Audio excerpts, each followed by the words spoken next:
ಹರಿ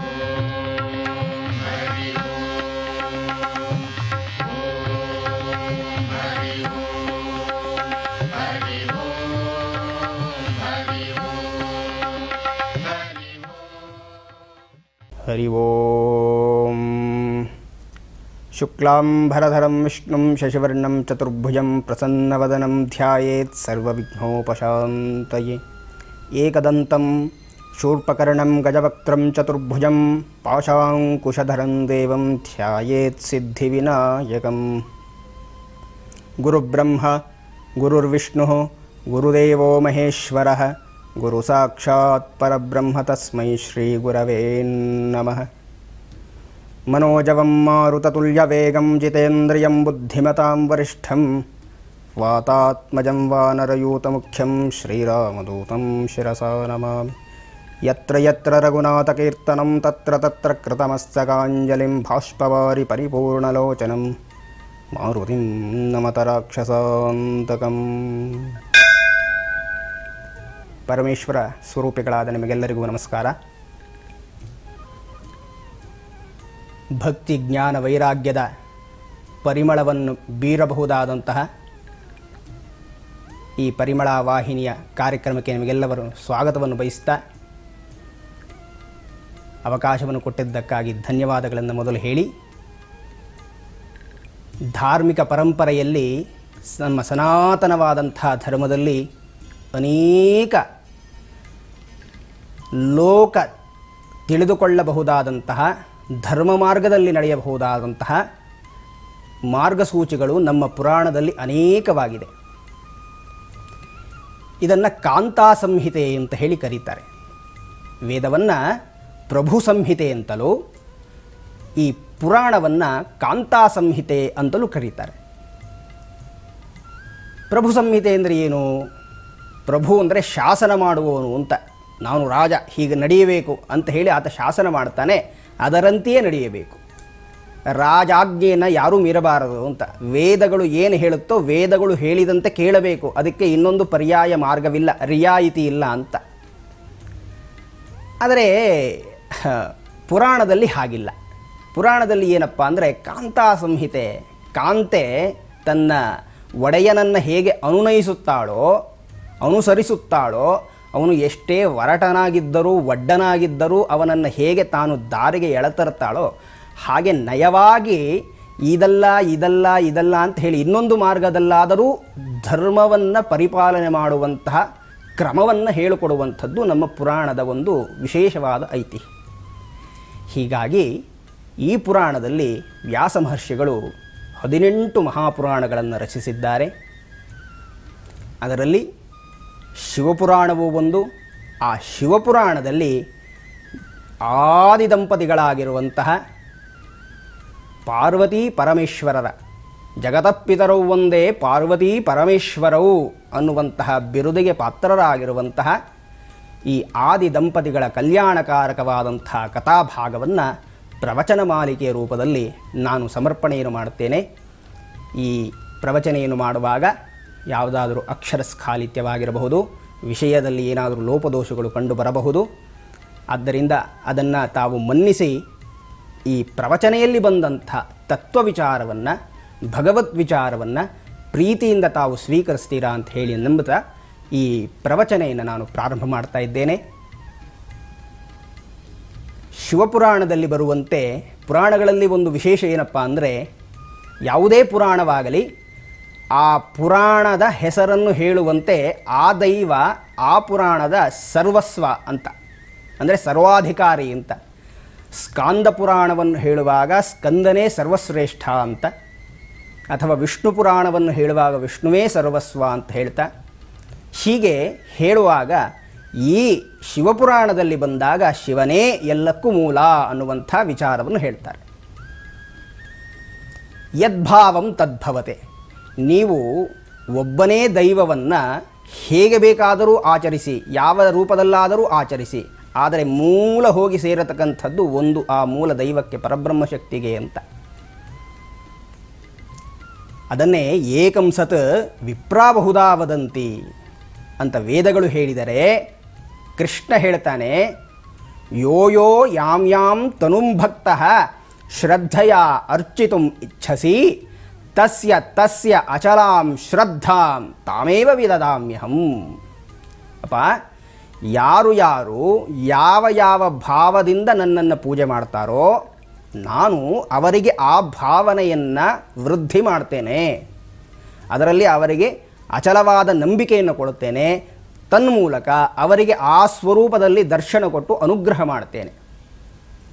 ಆದ್ದರಿಂದ ಪರಬ್ರಹ್ಮಶಕ್ತಿ ಅನ್ನತಕ್ಕಂಥದ್ದು ಒಂದೇ ಆಗಿದ್ದರೂ ನಾವು ಯಾವ ಯಾವ ದೈವದ ಆಕಾರದಲ್ಲಿಟ್ಟುಕೊಂಡು ನಾವು ಪೂಜೆ ಮಾಡ್ತೇವೋ ಅದರಂತೆ ಆ ದೈವ ನಮಗೆ ಅನುಗ್ರಹ ಮಾಡ್ತಾನೆ ಅನ್ನುವಂಥದ್ದು ಪರಮಸತ್ಯವಾಗಿರುವಂಥ ವಿಚಾರ. ಇಲ್ಲಿ ಪರಮೇಶ್ವರ ಎಲ್ಲಕ್ಕೂ ಮೂಲ ಅನ್ನುವಂಥದ್ದು ಶಿವಪುರಾಣದಲ್ಲಿ ದಾಖಲಾಗುವಂಥದ್ದು. ಈ ಪರಮೇಶ್ವರನ ಎಡಭಾಗದಿಂದ ಮಹಾವಿಷ್ಣುವು, ಬಲಭಾಗದಿಂದ ಬ್ರಹ್ಮದೇವನು ಆವಿರ್ಭವಿಸಿದರು ಅಂತ ಹೇಳ್ತಾರೆ. ಆತನ ಹೃದಯ ಭಾಗದಿಂದ ಮತ್ತೆ ಶಿವನೇ ಬಂದ.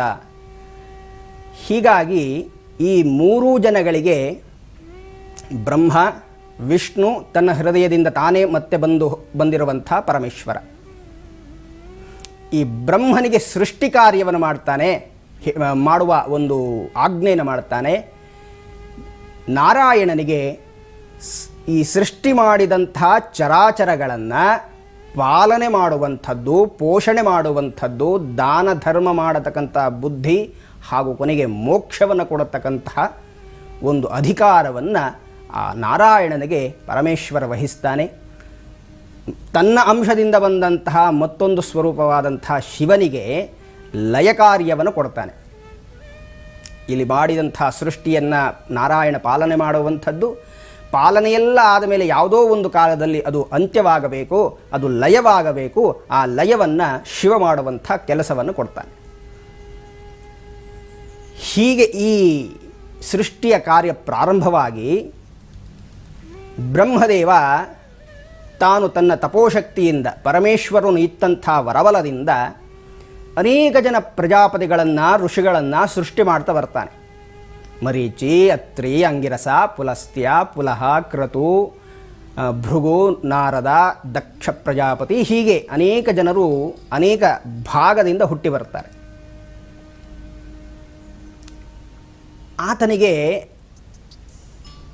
ಈ ಹೆಣ್ಣಿನ ರೂಪ ಹೇಗೆ, ಈ ಮೈಥುನ ಅನ್ನತಕ್ಕಂಥದ್ದು ಹೇಗೆ ಅನ್ನುವಂಥದ್ದು ತಿಳಿದಿರಲಿಲ್ಲ. ಕೇವಲ ತನ್ನಂತೆಯೇ ಆಗಿರುವಂಥ ಗಂಡು ರೂಪಗಳನ್ನು ಸೃಷ್ಟಿ ಮಾಡಿದ. ಆಗ ಆತನಿಗೆ ಆ ಮೂಲ ಸ್ವರೂಪನಾದಂಥ ಪರಮೇಶ್ವರನನ್ನು ಕುರಿತು ತಪಸ್ಸನ್ನು ಮಾಡಿದಾಗ ಆ ತಪಸ್ಸಿನಲ್ಲಿ ಆ ಪರಮೇಶ್ವರ ಅನುಗ್ರಹ ಮಾಡ್ತಾ ಅರ್ಧನಾರೀಶ್ವರತ್ವವನ್ನು ತೋರಿಸಿದ, ದರ್ಶನ ಮಟ್ಟ. ಆ ಅರ್ಧನಾರೀಶ್ವರದಲ್ಲಿ ಬಲಭಾಗದಲ್ಲಿ ಪರಮೇಶ್ವರ, ಎಡಭಾಗದಲ್ಲಿ ಆದಿಶಕ್ತಿ ಸ್ತ್ರೀ ಸ್ವರೂಪ.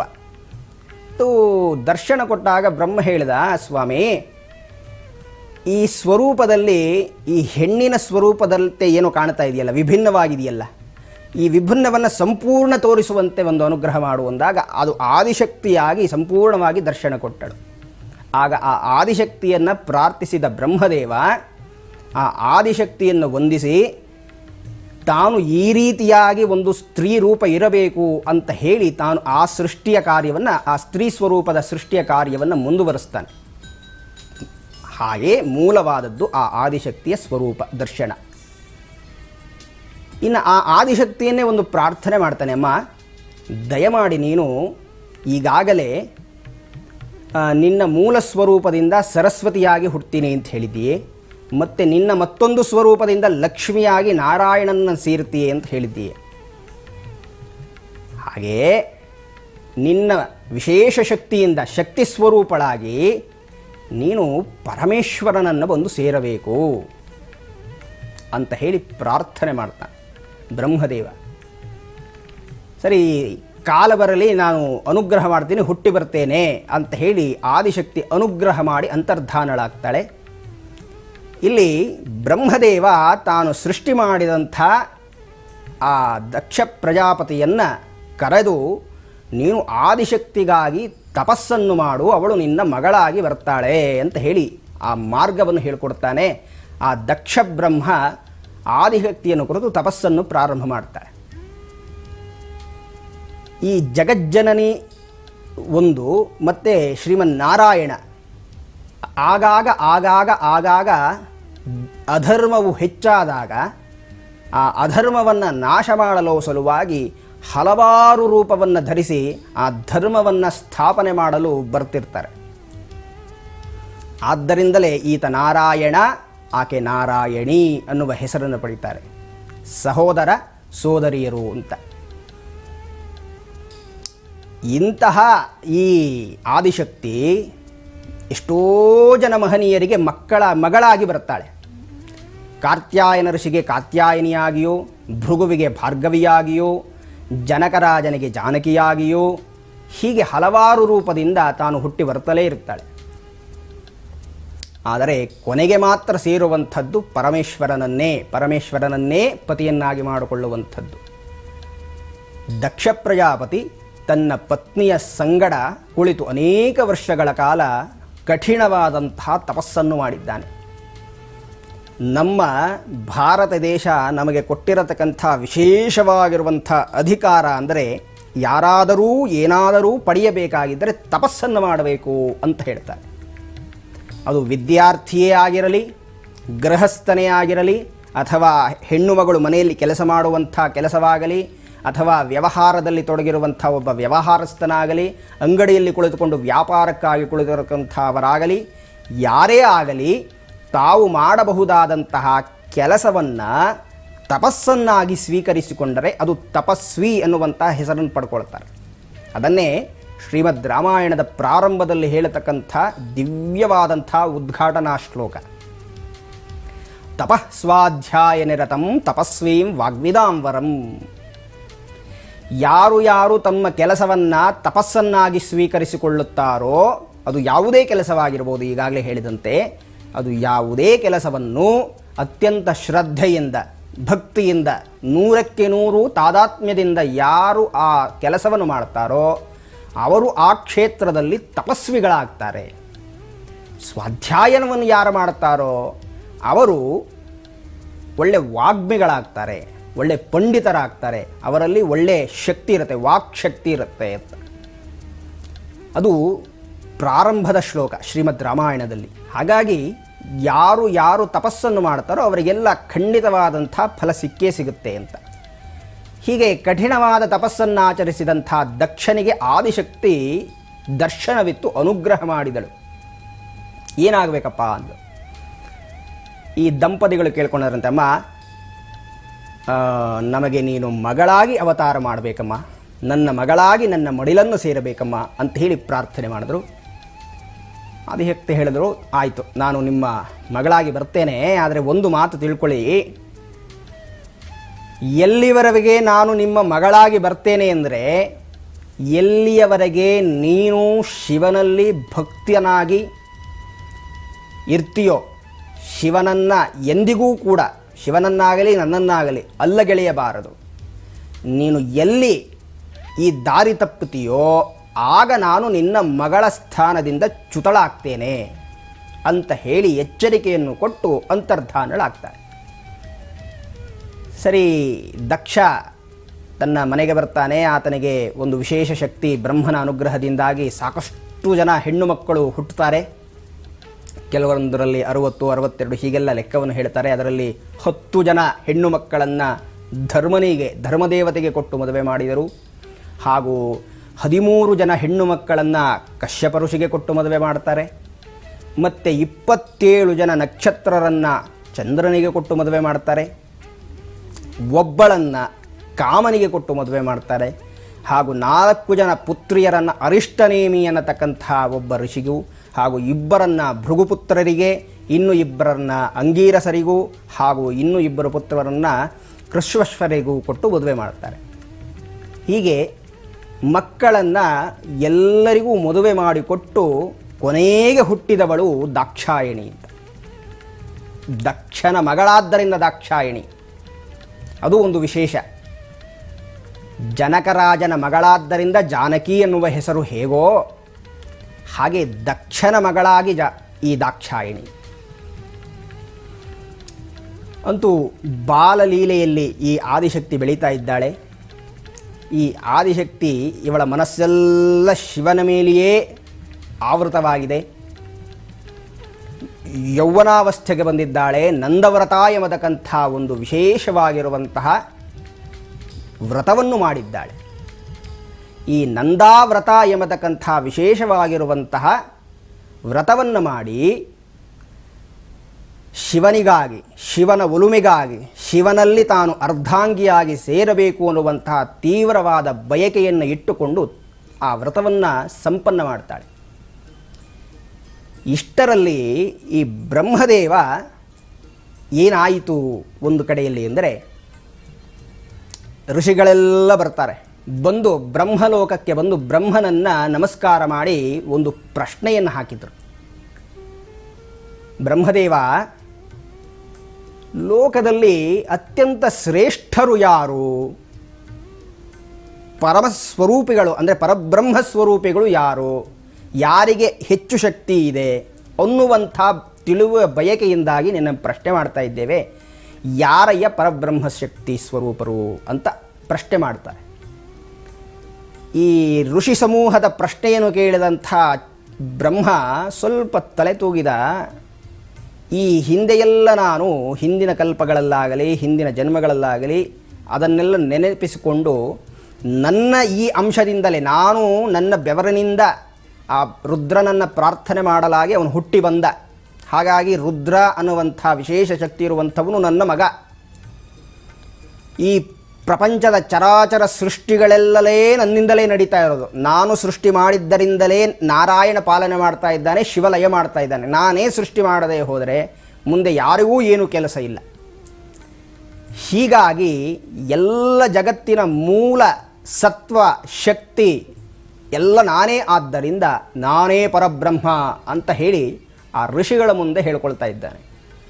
ಆ ಕ್ಷಣದಲ್ಲೇನಾಯಿತು, ಆ ಅಹಂಭಾವದ ಮಾತಿಗೆ ಆತ ಕುಳಿತಿದ್ದಂಥ ಕಮಲದ ಪೀಠ, ಸಾವಿರಾರು ದಳಗಳು, ಸ್ವರ್ಣ ದಳಗಳು, ಆ ಅಹಂಕಾರದ ಮಾತಿ ಕೇಳುತ್ತಿದ್ದ ಹಾಗೆ ಆ ಕಮಲದ ಪೀಠ ಅಲ್ಲಾಡಿದಂತೆ. ಅಲ್ಲಾಡಿ ಅಲ್ಲಾಡಿ ಅಲ್ಲಾಡಿ ಕೊನೆಗೆ ಆ ನಾಳದ ಒಳಗಡೆ ಜಾರಿ ಹೋದ ಬ್ರಹ್ಮ.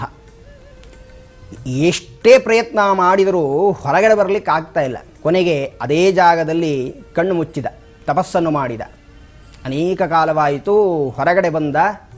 ಹೊರಗಡೆ ಬಂದು ಕಣ್ಬಿಟ್ಟು ನೋಡ್ತಾ ಇದ್ದಾನೆ. ತಾನು ಇರುವಂಥದ್ದು ಒಂದು ಶ್ವೇತ ಸಾಗರದ ಮಧ್ಯಭಾಗದಲ್ಲಿದ್ದಾನೆ. ಅಲ್ಲಿ ಒಬ್ಬ ಶ್ರೇಷ್ಠವಾದಂಥ ದೇವಪುರುಷ ಆ ನಾಗದ ಮೇಲೆ, ಆದಿಶೇಷನ ಮೇಲೆ, ಅನಂತನ ಮೇಲೆ ಶಯನನಾಗಿದ್ದಾನೆ.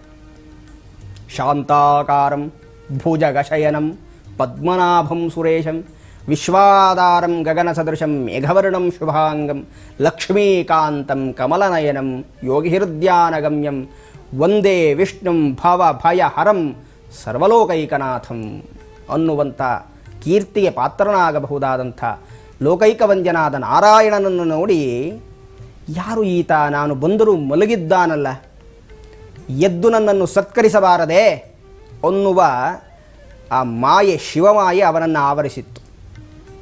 ಆ ಅಹಂಕಾರದ ಮಾತುಗಳನ್ನು ಕೇಳುತ್ತಿದ್ದಂತೆಯೇ ಆ ನಾರಾಯಣನಿಗೆ ಎಚ್ಚರವಾಯಿತಂತೆ. ಅತ್ಯಂತ ಶ್ರುತಿ ಮಾಡಿದ ವೀಣಾ ರವದಂತೆ ಮಾತಾಡ್ತಾನೆ ಶ್ರೀಮನ್ನಾರಾಯಣ. ವತ್ಸ, ಬಂದೆಯ? ಬ್ರಹ್ಮನಿಗೆ ಏನಿವನು ವತ್ಸ ಅಂತ ಹೇಳಿ ನನ್ನನ್ನು ಸಂಬೋಧನೆ ಮಾಡ್ತಾ ಇದ್ದಾನಲ್ಲ, ಈ ಎಲ್ಲ ಸೃಷ್ಟಿ ಸ್ಥಿತಿ ಲಯ ಮಾಡಬಹುದಾದಂಥ ಕಾರ್ಯ ನನ್ನಿಂದಲೇ ಆಗ್ತಾ ಇರುವುದರಿಂದ, ಯಾಕೆಂದರೆ ನಾನೇ ಹಣೆ ಬರೆಯೋದು, ಹೀಗಿರಬೇಕು, ಹೀಗೆ ಬದುಕಬೇಕು, ಹೀಗೆ ಸಾಯಬೇಕು ಅಂತ. ಆದ್ದರಿಂದ ನಾನೇ ಸರ್ವಸ್ವ ಅಂತ ನಾನು ಋಷಿಗಳ ಮುಂದೆ ಹೇಳಿದಾಗ ಇವನೇನಿವನು ನನ್ನನ್ನು ಮಗ ಅಂತ ಹೇಳಿ ಕರೀತಾ ಇದ್ದಾನಲ್ಲ. ಯಾ ಮಹಾಶಯ, ಯಾರು ನೀನು? ಹೇಳಿದೆ, ಯಾರು ಅಂತ ಕೇಳ್ತಾ ಇದೆಯಾ ನನ್ನನ್ನು? ನಾನು ನಾರಾಯಣ, ಜಗತ್ತನ್ನು ಪಾಲನೆ ಮಾಡತಕ್ಕಂಥವನು, ವೇದಗಳಿಂದ ಸ್ತುತಿಗೆ ಅರ್ಹನಾಗಿರತಕ್ಕಂಥವನು. ಆಗ ವೇದಗಳನ್ನೇ ಕರೆದ ಬ್ರಹ್ಮ.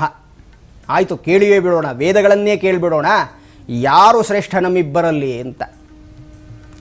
ಸರಿ, ಋಗ್ವೇದ, ಯಜುರ್ವೇದ, ಸಾಮವೇದ, ಅಥರ್ವವೇದ, 4 ವೇದಗಳು ಬಂದು ಈ ನಾರಾಯಣನನ್ನಾಗಲಿ ಬ್ರಹ್ಮನನ್ನಾಗಲಿ ಹೇಳಲಿಲ್ಲ. ಅವನು ಹೇಳಿದ್ದು, ಆ ವೇದಗಳು ಹೇಳಿದ್ದು ಇವರಿಬ್ಬರಿಗೂ ಭಿನ್ನನಾಗಿರತಕ್ಕಂತಹ ಮೂಲ ಪುರುಷನಾದಂತಹ ಪರಮೇಶ್ವರನನ್ನು ಕುರಿತು ಹೊಗಳುತ್ತವೆ.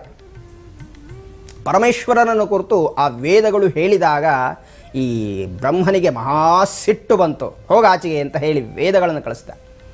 ಓಂಕಾರವೇ ಮೂರ್ತಿ ಧ್ವನಿಸಿ ನುಡಿಯಿತು, ನಿಮ್ಮಿಬ್ಬರಿಗಿಂತಲೂ ನಿಮ್ಮಿಬ್ಬರನ್ನೂ ಸೃಷ್ಟಿ ಮಾಡಿದಂಥ ಪರಬ್ರಹ್ಮ ವಸ್ತು ಪರಮೇಶ್ವರನೇ ಶ್ರೇಷ್ಠ ಅಂತ. ಆ ಓಂಕಾರದ ಮಾತನ್ನು ಲೆಕ್ಕಿಸದೆ ನಿಲ್ಲು, ಯುದ್ಧ ಮಾಡೋಣ, ಯುದ್ಧದಲ್ಲಿ ಯಾರು ಗೆಲ್ತಾರೋ ಅವರನ್ನೇ ಶ್ರೇಷ್ಠ ಅಂತ ನಾವು ಭಾವಿಸೋಣ ಅಂತ. ಸರಿ, ಮಗನೇ ಈ ರೀತಿಯಾಗಿ ವರ್ತನೆ ಮಾಡ್ತಾ ಇದ್ದಾನೆ, ನೀವು ಸ್ವಲ್ಪ ಬುದ್ಧಿ ಕಲಿಸಬೇಕು ಅಂತ ನಾರಾಯಣ ತಾನೂ ಧನುಸ್ಸನ್ನು ಹಿಡಿದ, ಬ್ರಹ್ಮನೂ ಧನುಸ್ಸನ್ನು ಹಿಡಿದ. ಏನಾಯಿತು, ಇವರಿಬ್ಬರೂ ಯುದ್ಧ ಮಾಡಬೇಕು ಅಂತ ಹೇಳಿ ಯುದ್ಧಕ್ಕಾಗಿ ಸಿದ್ಧರಾಗಿ ನಿಂತಾಗ ಈ ಹರಿವಿರಂಚಿಗಳ ಮಧ್ಯಭಾಗದಲ್ಲಿ ಕ್ಷಣಮಾತ್ರದಲ್ಲಿ ಅತಿ ವಿಸ್ಮಯವಾದ, ಆದ್ಯಂತಗಳನ್ನು ಮೀರಿದ ನೀಳವಾದ ಜ್ವಾಲಾಮಾಲ ಒಂದು ದಿವ್ಯವಾದಂಥ ಅಗ್ನಿಸ್ತಂಭವೊಂದು ಸಹಸ್ರ ನಾಲಿಗೆಗಳಿಂದ ದಿಕ್ಕುಗಳನ್ನು ನೆಕ್ಕುತ್ತಾ ಶತಸಹಸ್ರ ಶತಿಕೂರ ಒಂದು ವೇದದ ಮಿಂಚುಗಳಂತೆ ಸಂಚರಿಸ್ತಾ, ಲಕ್ಷ ಮಿಂಚುಗಳ ಮಹಾಸಂಗಮವಾಗಿ ಕೋಟಿ ಭಾಸ್ಕರರ ಸಂಯುಕ್ತ ಸಮಾವೇಶವಾಗಿ ಆವಿರ್ಭವಿಸಿ ಆ ಪ್ರದೇಶವನ್ನೆಲ್ಲ ಬೆಳಗಿಬಿಡ್ತು. ಇವರಿಬ್ಬರಿಗೂ ಆಶ್ಚರ್ಯ, ಏನಿದು, ನಮ್ಮಿಬ್ಬರ ಮಧ್ಯದಲ್ಲಿ ಉದ್ಭವವಾಗಿರುವಂಥ ಈ ಲಿಂಗ ಯಾವುದಿದು, ಅಥವಾ ಈ ಅಗ್ನಿಸ್ತಂಭ, ಇನ್ನೂ ಲಿಂಗವಾಗಿರಲಿಲ್ಲ, ಅಗ್ನಿಸ್ತಂಭ ಯಾವುದಿದು? ಆಗ ನಾರಾಯಣನಿಗನ್ನಿಸ್ತು, ಹಾಗಾದರೆ ಹೀಗೆ ಒಂದು ಕೆಲಸ ಮಾಡೋಣ, ಯುದ್ಧವನ್ನು ಬಿಡು, ನಾನು ಈ ಅಗ್ನಿಸ್ತಂಭದ ಮೂಲವನ್ನು ಹುಡುಕಿಕೊಂಡು ಬರುತ್ತೇನೆ, ಕೆಳಗೆ ಹೋಗ್ತೇನೆ, ನೀನು ಇದರ ತುದಿಯನ್ನು, ಅದರ ಮೂಲವನ್ನು, ಅಂತ್ಯವನ್ನು ಕಂಡು ಬಾ, ಯಾರು ಬೇಗ ಬರ್ತಾರೋ ಅವರು ಗೆದ್ದಂತೆ ಅಂತ ಹೇಳಿ ಇಬ್ಬರೂ ಪಂದ್ಯವನ್ನು ಕಟ್ಟು ಈ ಮಹಾಮಹಿಮನಾಗಿರುವಂಥ ಶ್ರೀಮನ್ನಾರಾಯಣ ಯಜ್ಞವರಾಹ ರೂಪವನ್ನು ಧರಿಸಿ ಪಾತಾಳದ ಕಡೆಗೆ ನುಗ್ಗಿ ನುಗ್ಗಿ ಹೋಗ್ತಾನೆ. ಇವನು ಹಂಸಸ್ವರೂಪನಾಗಿ ಆ ಊರ್ಧ್ವಕ್ಕೆ, ಮೇಲಕ್ಕೆ ಮೇಲಕ್ಕೆ ಮೇಲಕ್ಕೆ ಪರಮಹಂಸನಾಗಿ ಮೇಲಕ್ಕೆ ಹೋಗ್ತಾನೆ. ಹೀಗೆ ಪಾತಾಳದಲ್ಲಿ ಎಷ್ಟು ಕೆಳಗಡೆ ಹೋಗ್ತಾ ಇದ್ರು, ಇನ್ನೂ ಹೋಗ್ತಾನೆ ಇದ್ದಾನೆ. ಮೇಲೆ ಈ ಮಹಾಶಯನಾದಂತಹ ಬ್ರಹ್ಮ ಹೋಗ್ತಾ ಇದ್ದಾನೆ, ಎಲ್ಲಿ ಕಾಣ್ತಾನೆ ಇಲ್ಲ. ಎಷ್ಟು ಹೋದರು ಅನೇಕ ವರ್ಷಗಳ ಕಾಲ ಸಂಚಾರ ಮಾಡಿದರಂತೆ. ಅಷ್ಟು ವರ್ಷಗಳ ಸಂಚಾರವಾದರೂ ಮೂಲವನ್ನಾಗಲಿ ಅದರ ಅಂತ್ಯವನ್ನಾಗಲಿ ಇಬ್ಬರೂ ಕಾಣದೆ ಬಳಲಿ ಬೆಂಡಾದರು. ಅದನ್ನು ಸಾಹಿತ್ಯಕಾರರು ಬಹಳ ಚೆನ್ನಾಗಿ ಅದನ್ನೆಲ್ಲ ವರ್ಣನೆ ಮಾಡಿದ್ದಾರೆ. ಈ ರೀತಿಯಾಗಿ ಆದ್ಯಂತವನ್ನು ಮೀರಿ ಬೆಳೆದಂಥ ಸ್ತಂಭದ ಆದಿ ಅಂತ್ಯವನ್ನು ಕಾಣಲಾರದೆ ಬಳಲಿದಂಥ ಈ ಹರಿವಿರಂಚಿಗಳು ವಾಪಸ್ಸು ಬರಬೇಕು ಅಂತ ತೀರ್ಮಾನ ಮಾಡಿ ಇಬ್ಬರೂ ವಾಪಸ್ಸು ಬರಲಿಕ್ಕೆ ಶುರು ಮಾಡಿದರು. ಆಗ ಬ್ರಹ್ಮದೇವನಿಗೆ ಒಬ್ಬ ಮಹಾನುಭಾವ ಪುಷ್ಪರೂಪದಲ್ಲಿ ದರ್ಶನ ಕೊಟ್ಟ. ಅವನು ಯಾರು, ಅವನು ಏನು ಅನ್ನುವಂಥದ್ದನ್ನು ಮುಂದಿನ ಸಂಚಿಕೆಯಲ್ಲಿ ನಾವು ಚಿಂತನೆಯನ್ನು ಮಾಡೋಣ ಅಂತ ಹೇಳ್ತಾ ಇಲ್ಲಿಗೆ ಈ ವಿಚಾರಕ್ಕೆ ವಿರಾಮವನ್ನು ಕೊಡ್ತಾ ಇದ್ದೇನೆ.